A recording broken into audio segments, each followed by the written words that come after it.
All right, 12th day in a row. 43 degrees out. Puddles is telling us water's 48 degrees.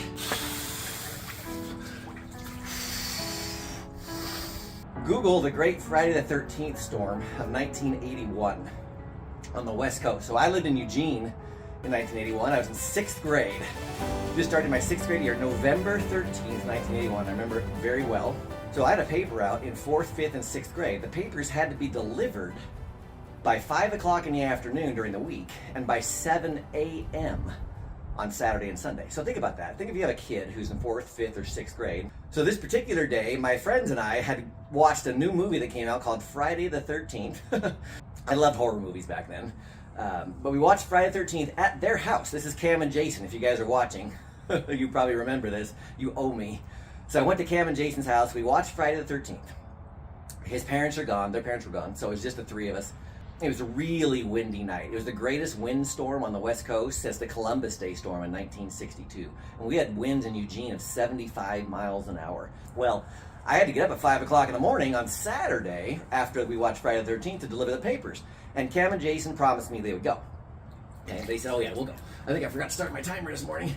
6 minutes. Okay, I've already been here for a minute already. Well, they were going to go with me because I said, hey guys, I had to get up early. And we're going to watch this horror movie. I'm going to be scared, and I don't want to deliver the papers by myself because I had a really hilly, forested, no street lights other than the last light on my street. There's no street lights, so it was a dark paper route. Oh yeah, we're going to go with you. So we watched Friday the 13th, and at some point during the movie, we realized the front door to their house was open.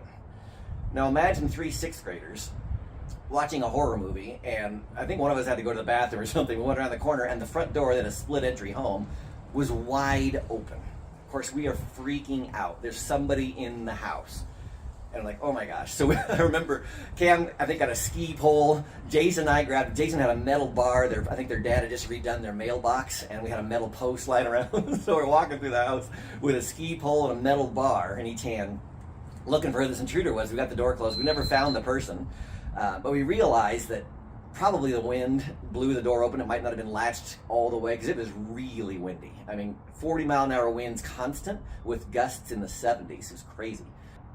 The next morning, my alarm goes off to get up at 5 o'clock to go do my paper route. They don't want to go, of course. They're not going to go with me. I got to do it by myself. I was so mad. So I had to go to my house by myself in the dark in this crazy windstorm. And we had a German Shepherd named Blitz. So I said, okay, I'll take Blitz with me. My German Shepherd, he'll protect me from bad guys because I'm still freaking out from the Friday the 13th show we just watched. So I'm getting all the papers gathered up, getting my canvas bag on, getting the papers ready. And I remember grabbing Blitz and taking him with me, and I walked to the end of my street where the last street light was, and I'm looking up at my route. The street is Whitbeck, if you know Eugene. It's a very steep road on the hills. I'm looking up the hills. I'm standing there crying. I didn't want to do my route. I didn't want to go by myself. I didn't want to go at all. It was super windy. Leaves are blowing everywhere. And I remember standing there crying, and I was thinking about, funny enough, I looked it up. Quarter Flash came out with a song called Harden My Heart in 1981, that summer. And that song, I must have listened to it a lot on the radio because it was going through my head. And I know the song's actually about a breakup. I'm going to harden my heart. I'm going to swallow my fears. I'm going to turn and leave you. It's about a breakup song. But at the time, a 6th grade boy who was scared to death to do his paper route, it was like, okay, I'm going to harden my heart, swallow my fears. I'm going to do this. I'm going to leave you. Leave you as my thoughts was my fear. I'm going to leave my fear. I'm just going to go do this. And I remember the determination I had standing there crying on the corner, looking up at my paper route.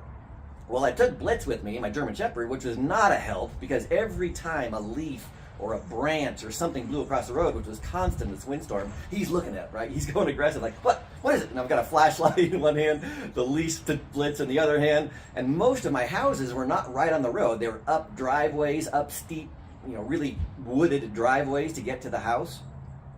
And I'll never forget how angry I was at Cam and Jason for not going with me. But then I also remember when it was done, it was a horrible experience. I was scared to death the whole time. But it's like, you know what?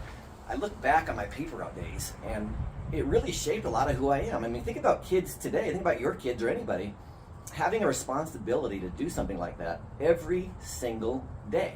But good lesson. Today is January 8th. I hope you're still thinking about and taking action on hard things that scare you, things that get you out of your comfort zone. Because the more you do hard things, the more you're going to be confident in other areas of your life. It's like rock climbing. So I've climbed for many years, and my hands now, the skin, I guess, is thicker on my hands. I mean, when I first started climbing many years ago, it's like I get calluses constantly, and the skin would be torn off and it would hurt, and my hands would just be raw all the time. And now it's like nothing at all. It's like, wow, your body adapts. It's amazing. Your skin adapts to it. When I first started doing jiu-jitsu, my knees and my feet were just skinned up like crazy. It took 6 months, at least 6 months, where my feet and knees were just bloody and like rug burn. You get in the shower and it just hurts. That was constant for me for the first at least 6 months of jiu-jitsu. Now I roll on the mats, and we're wrestling guys every single day, and my feet have a lot of scars on them. I'm looking at my feet through the water, but they don't get raw anymore, and it doesn't hurt anymore. Your body adapts. But if you don't ever do anything hard, if you don't put any pressure on your body, it doesn't adapt. If you're just comfortable all the time, what does your body have to do? There's no adaptation. So doing hard things is really beneficial. So that was about 7 minutes, guys. Today is my 12th day in a row. 12 days in a row in the water. I like shaking. It's funny, I actually look forward to this. I know it sounds crazy for those of you that don't do ice baths. 12 days in a row now, I actually enjoy it, and I look forward to getting in the water. It's like it makes me think clearly. I actually enjoy the shivering part of it for a little bit because I'm feeling the benefits. My back pain, my immune system, my mental clarity, I can tell the difference.